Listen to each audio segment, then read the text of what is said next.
Introducción a los circuitos eléctricos de corriente directa, división de tensión y de corriente.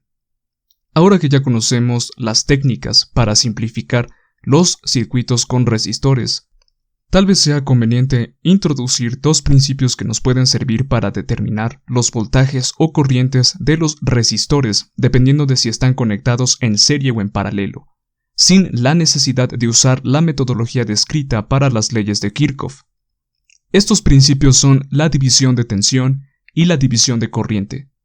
Este video va a ser un tanto breve, ya que lo que se va a revisar será la formulación matemática, es decir, el cómo se llega a las ecuaciones que describen a dichos principios. Es importante decir que hay un detalle que a veces se pasa por alto con respecto a este tema, pero esto se comentará al final cuando las ecuaciones ya hayan sido desarrolladas. Empezando por la división de tensión. Partiremos del circuito mostrado en la siguiente imagen, que consta de una fuente de voltaje V y 3 resistores conectados en serie. Si simplificamos el circuito, se obtendrá al final un solo resistor equivalente conectado a la fuente de tensión.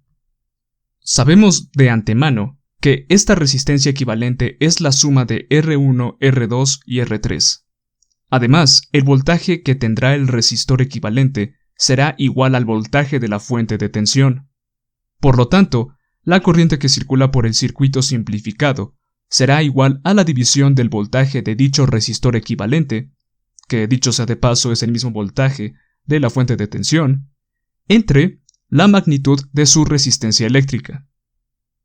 Ahora, si observamos cuidadosamente ambos circuitos, podemos darnos cuenta de que la corriente que circula a través del circuito simplificado es exactamente la misma que circula por el circuito original.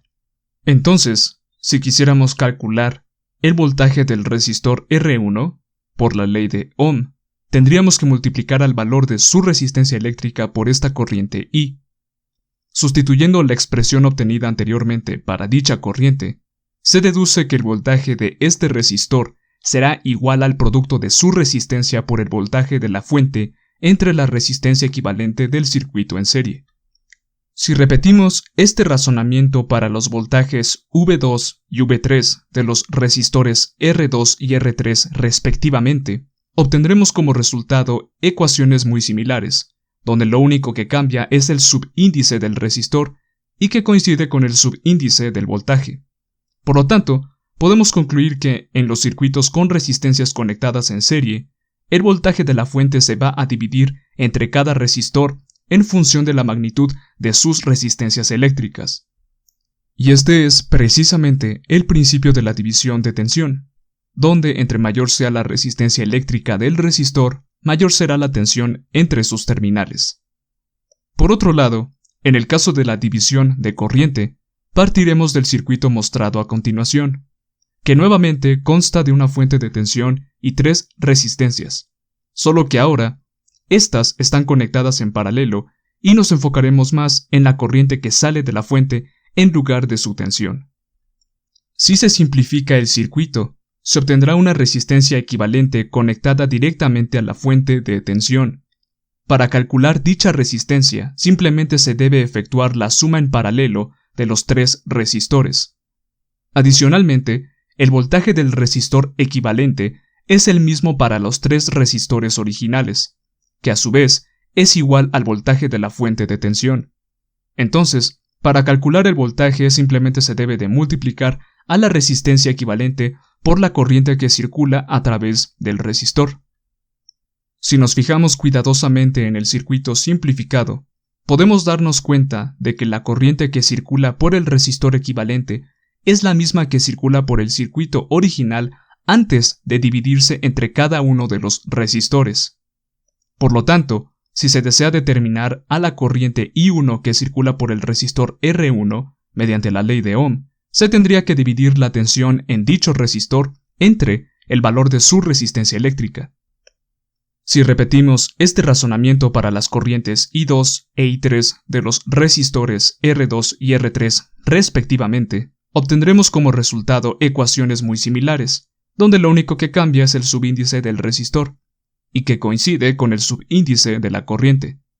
Sin embargo, ya se determinó anteriormente que dicha tensión es igual al producto de la resistencia equivalente por la corriente I que sale de la fuente, por lo que las ecuaciones de las corrientes para cada resistor resultan finalmente de la siguiente manera. Subsecuentemente, podemos concluir que, en los circuitos con resistencias conectadas en paralelo, la corriente que sale de la fuente se va a dividir entre cada resistor en función de la magnitud de sus resistencias eléctricas, solo que, en comparación con el caso anterior, entre mayor sea la resistencia eléctrica, menor será el valor de la corriente que fluirá a través de la resistencia en cuestión. Y este es precisamente el principio de la división de corriente. Entonces, en resumen, si lo que se tiene es un conjunto de n resistores conectados en serie y se desea determinar la tensión de alguno de ellos o de cada uno, se deberá de recurrir al principio de la división de tensión. Dicho principio señala que el voltaje del enésimo resistor será igual al producto de la tensión de la fuente o de la tensión entre las terminales a las que está conectado ese conjunto de resistores por la resistencia eléctrica del enésimo resistor, del cual queremos conocer la tensión, dividido entre la resistencia equivalente de dicho conjunto de resistores. Por otro lado, si lo que se tiene es un conjunto de n resistores conectados en paralelo y se desea determinar la corriente que fluye a través de alguno de ellos o de cada uno, se deberá de recurrir al principio de la división de corriente. Dicho principio señala que la corriente que fluye por el enésimo resistor será igual al producto de la corriente que entra a ese conjunto de resistores en paralelo por la resistencia equivalente y dividido entre la resistencia eléctrica del enésimo resistor.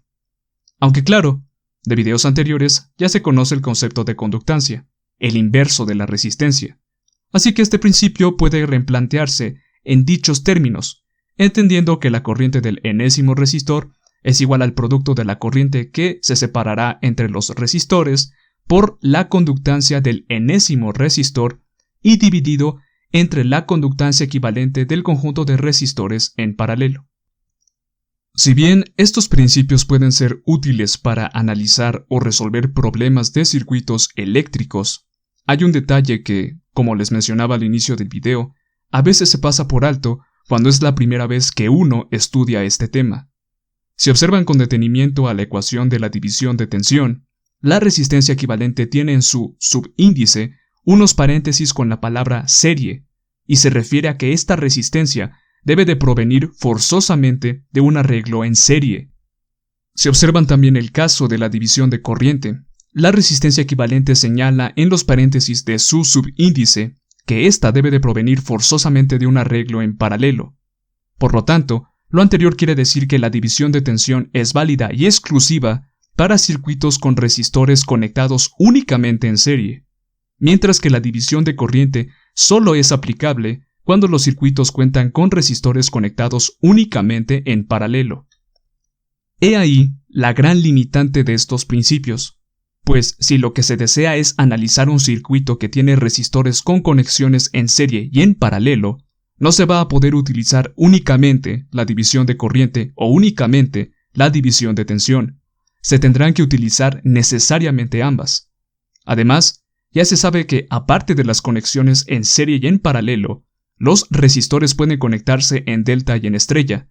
Así que, si en un circuito se cuenta además con alguna de estas conexiones adicionales, definitivamente no se va a poder utilizar ni la división de tensión ni la división de corriente.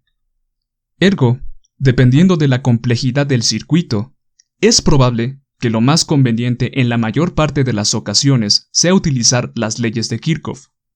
Pero bueno, de todas formas, estos principios sí resultan muy útiles cuando las conexiones que se están analizando son sencillas, ya que permiten determinar las tensiones o las corrientes de los resistores de forma directa.